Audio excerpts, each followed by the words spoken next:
Nous sommes jeudi 9 septembre 2021. Mesdames et messieurs, bonsoir et merci pour votre constante fidélité au programme de Cherif la télévision. C'est l'heure de votre 19h, dont voici l'unique et principal titre. Le président du Haut Conseil islamique du Mali, guide spirituel des Ansar, Seydi Cherif Ousmane Madani Haïdara, a reçu en audience une délégation de la coordination des Kunta au Mali.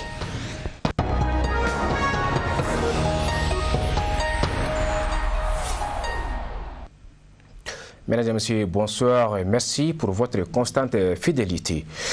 Une forte délégation de la coordination de la tribu des Kunta du Mali a été reçue par le guide spirituel des Ansar, Seydi Cherif Ousmane Madani Haïdara, président du Haut Conseil islamique et du groupement des leaders spirituels musulmans du Mali. La rencontre en question a eu lieu à son domicile et avait pour objectif solliciter les bénédictions des guides et adhérer au groupement des leaders spirituels musulmans du Mali.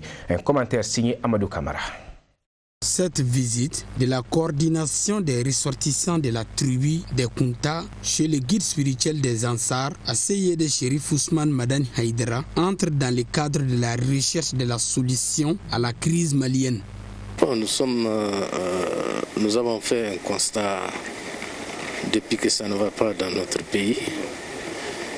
Au départ, on pensait que c'est nous seulement qui étions concernés, puisqu'on ne se voyait pas, on se voyait exclu de tout ce qui se passe dans le pays, et finalement nous avons senti que le pays lui-même est en train de s'enfoncer.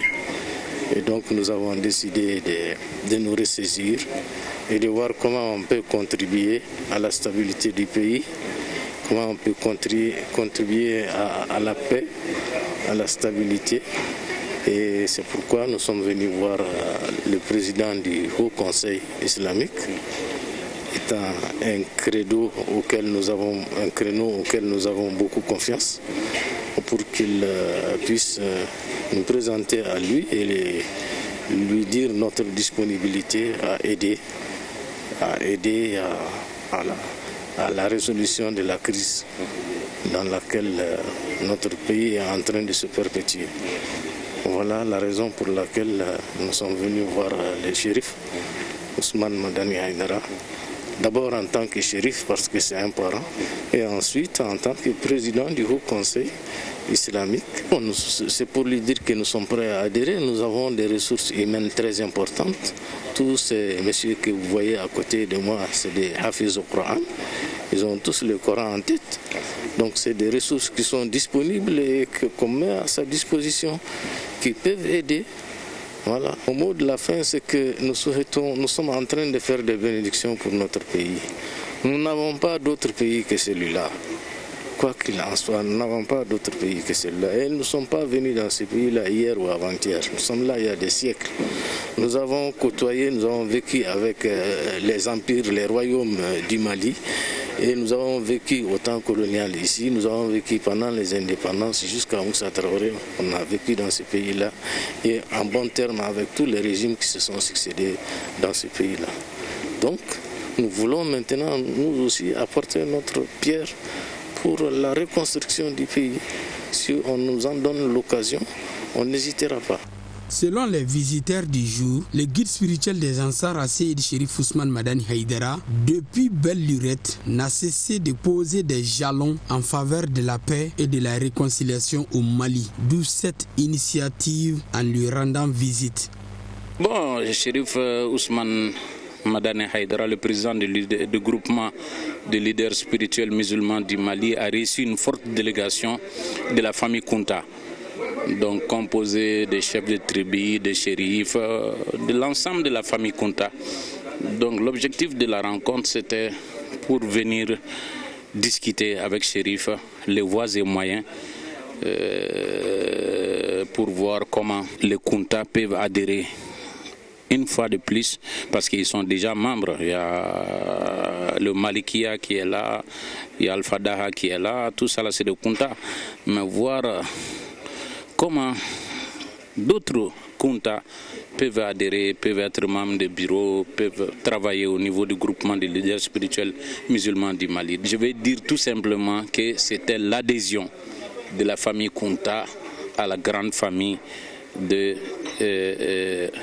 groupement des leaders spirituels musulmans du Mali, aujourd'hui sous le haut patronage de Chérif Ousmane Madani Haïdara, président du Haut Conseil, président du groupement des leaders spirituels musulmans du Mali. A noter que la coordination des ressortissants des tribus Kunta au Mali est une association de l'ensemble des Kunta regroupés au sein d'une même association qui œuvre pour la pérennisation de l'islam authentique et le vivre ensemble au Mali. Nous restons au domicile des guides spirituels des Ansar, Seydi Chérif Ousmane Madani Haïdara, qui a reçu également en visite le guide religieux Cheikh Bamba. C'était donc le lundi 6 septembre au domicile des guides spirituels des Ansar, président du Haut Conseil islamique et du groupement des leaders spirituels musulmans du Mali. Je vous propose de l'écouter à sa sortie d'audience. Alhamdulillah, je suis très comblé de joie parce que moi j'avais promis entre moi et mon créateur depuis en Arabie Saoudite que si je ici au Mali, je suis venu me rendre chez El Cheikh Ousmane Chérif Madani Haïdara pour le prendre l'attestation de l'islam, pour pouvoir aussi me confier à lui et par ses grandes prières, Inch'Allah, pour que le jour de la résurrection, pour que je sois parmi ces groupes qui iront dans le paradis, Inch'Allah. Alhamdulillah Rabbil Alamin, depuis Dieu m'a mis sur cette terre, je n'ai jamais eu de joie du cœur, je n'ai jamais eu la paix du cœur qu'aujourd'hui. Après avoir rencontré mon guide spirituel, Cheikh Ousmane Chérif Madani Haïdara. Mes derniers mots est que vraiment je dis Alhamdulillah à mon créateur qui m'a comblé cette grâce et puis aussi qui m'a donné cette faveur d'avoir rencontré mon cheikh. Et puis j'ai dit Alhamdulillah à tout le Mali, à toute la Côte d'Ivoire. Rencontre préparatoire du collectif des producteurs du coton avec objectif préparation du congrès pour l'élection des nouveaux présidents des producteurs du coton et l'expression d'un soutien aux autorités de la transition. La rencontre a eu lieu le mardi 7 septembre à Beleko dans la région de Djoila. Habibatou Konta et Ibrahim Koulibaly sont nos envoyés spéciaux. Après 8 ans de lutte pour trouver une solution à leurs problèmes, qui est la violation de leurs droits, les producteurs de coton ont pu obtenir des résultats positifs grâce à l'intervention de la transition. Nous sommes dans une difficulté. Depuis 2014, nous avons commencé une lutte. Parce que pour la mise en place des coopératives, les coopératives là ont un statut et un règlement. La coopérative a 3 organes. Il y a l'Assemblée générale, il y a le bureau, il y a le comité de surveillance. Bon, l'Assemblée générale, ça c'est l'instance suprême de décision. Le bureau, sont les membres qui ont été élus par l'Assemblée générale. Donc le bureau est exécutant. Le bureau est exécutant. Bon, le comité de surveillance est chargé pour le contrôle des activités du bureau. Bon, mais qu'est-ce qu'on a vu? Le mandat d'abord de nos coopératives était 3 ans, et renouvelable une fois. Mais qu'est-ce qu'on a vu? Les personnes qu'on a prises là, devant les fêtières là, chaque année, ou bien à chaque 3 mois, ils doivent faire une réunion ordinaire. Une réunion ordinaire. Dans l'année, la réunion ordinaire doit atteindre 4 fois. 4 fois de réunion ordinaire. Tel n'est pas été le cas. Ensuite, à chaque année, ils doivent faire un bilan devant l'Assemblée, un bilan devant l'Assemblée. Tel n'est pas été le cas aussi. Donc, ils ont fait 3 ans, renouvelable une fois. Ils se sont succédés encore pour faire un deuxième mandat, à l'insu de l'Assemblée générale. Les cultivateurs, spécialement les cotonculteurs, ont pris l'engagement de soutenir à 100% la transition, demandant en cet effet une prolongation de celle-ci. Préparation du congrès pour l'élection d'un nouveau président des producteurs de coton et soutenir la transition. C'étaient les objectifs principaux de la dite rencontre. Notre objectif de cette grande rencontre, c'est seulement les préparatifs du congrès dans des producteurs du coton, mais aussi le soutien à l'endroit de la transition. Les cotonculteurs demandent une prolongation du mandat très court, afin aussi d'assainir de l'administration. Oui, c'est de notre avis. Maintenant, on demande c'est-à-dire qu'à tous les producteurs du Mali de soutenir la transition, de féliciter aussi notre PDG Nango Dambélé. A noter que la cérémonie a pris fin par une prise de photos des familles. Nous restons dans le monde de la coton-culture. Cette fois-ci, la Confédération des sociétés coopératives de coton du Mali a organisé un meeting le mardi 7 septembre dans la commune urbaine de Kita. L'objectif vise à soutenir les nouvelles autorités pour une transition réussie au Mali. L'activité est donc présidée par Bakary Koné, président de la dite Confédération, avec à ses côtés certaines personnalités administratives de la localité. Tenenya Traoré. Un accueil chaleureux réservé au président de la CSCPC et à sa délégation par les agriculteurs et cotonculteurs du cercle de Kita. Voilà qui donne le ton à cette cérémonie de reconnaissance. Les populations se disent très heureuses pour cette initiative à l'endroit des cotonculteurs qui ont su valoriser le coton, apportant ainsi un changement à leurs achats. L'initiative est vraiment salutaire. Elle est salutaire. Qui vous fait du bien, votre tour, c'est d'être reconnaissant à la personne. Donc vraiment c'est un peu ça. Vraiment on est motivé et nous accompagnerons toujours nos cotons producteurs et toujours de façon générale nos agriculteurs. Pas seulement l'agriculture. Aujourd'hui c'est l'agriculture. Demain ça peut être l'élevage. Après-demain ça peut être d'autres choses. Donc vraiment nous nous réjouissons de cette démarche. Mais avec la transition, ils sont décidés au Conseil suprême d'agriculture de fixer un prix qui n'a jamais fait au Mali. Ce prix 280 francs le kilo.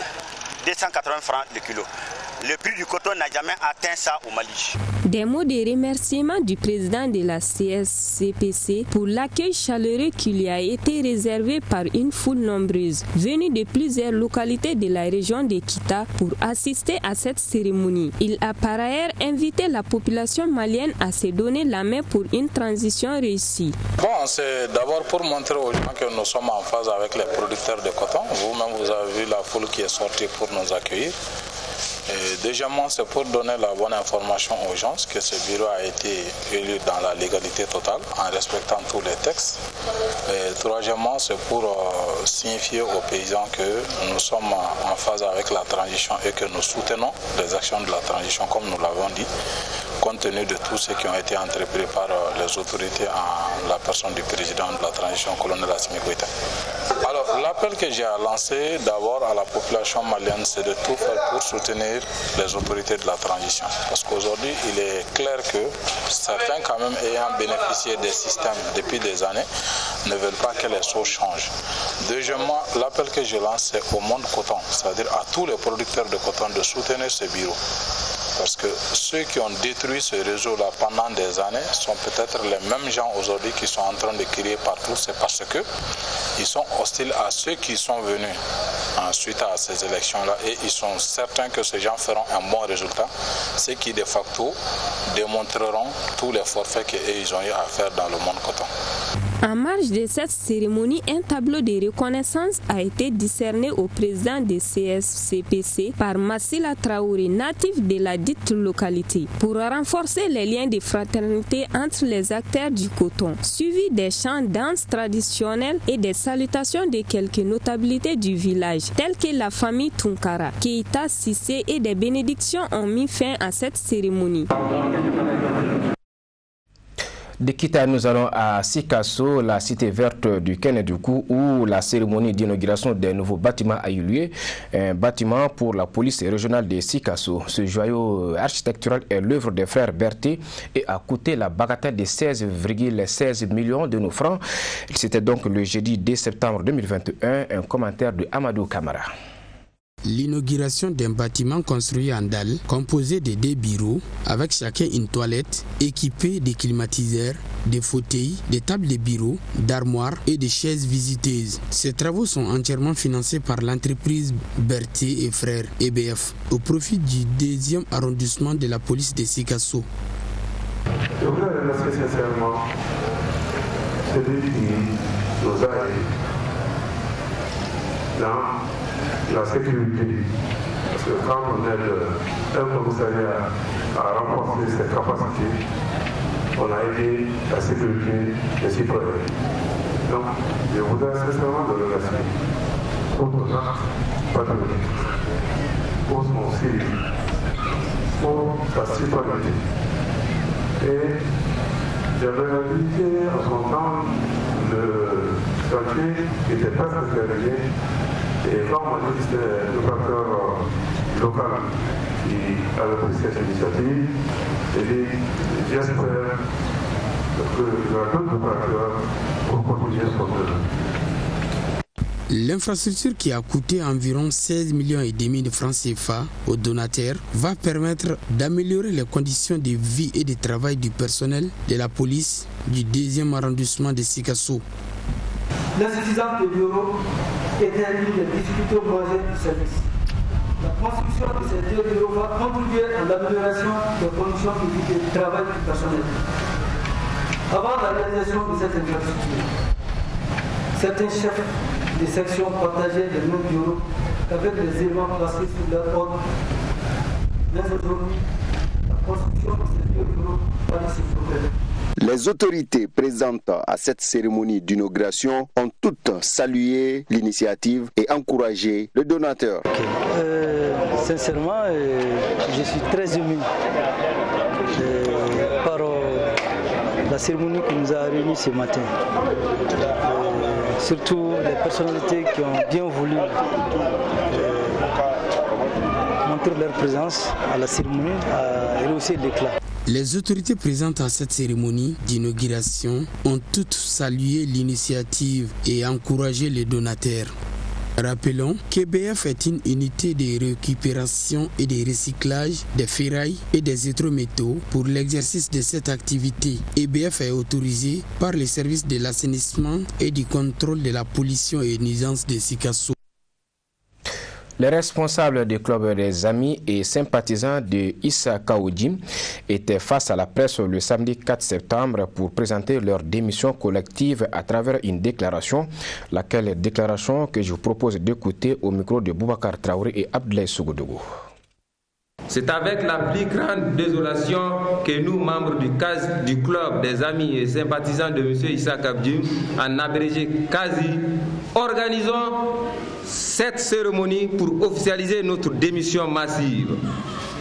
Pour un rappel, nous sommes arrêtés devant vous ici, dans cette même salle.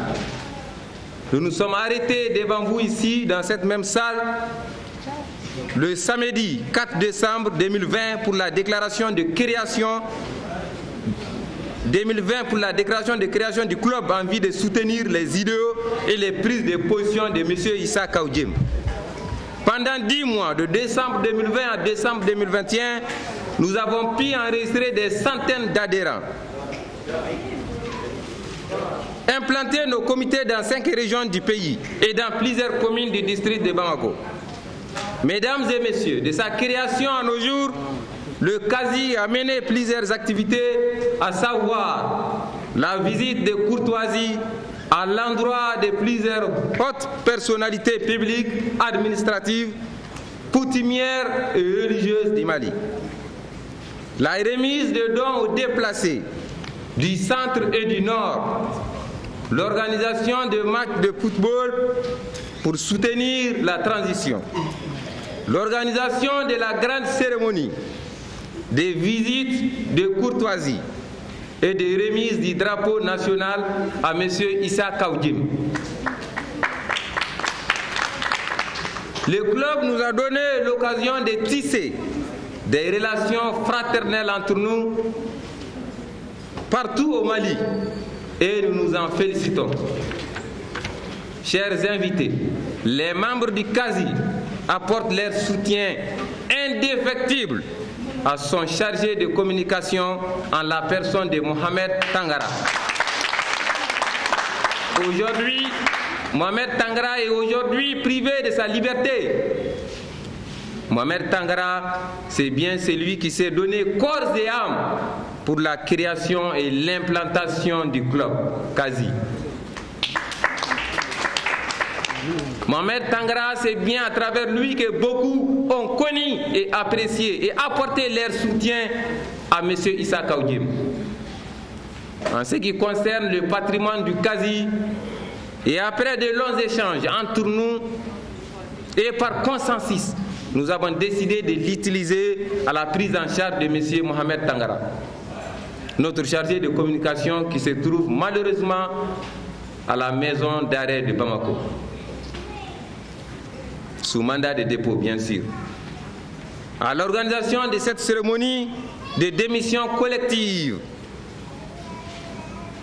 nous allons bien sûr utiliser, comme je l'ai dit tantôt, ces fonds pour soutenir Mohamed Tangara.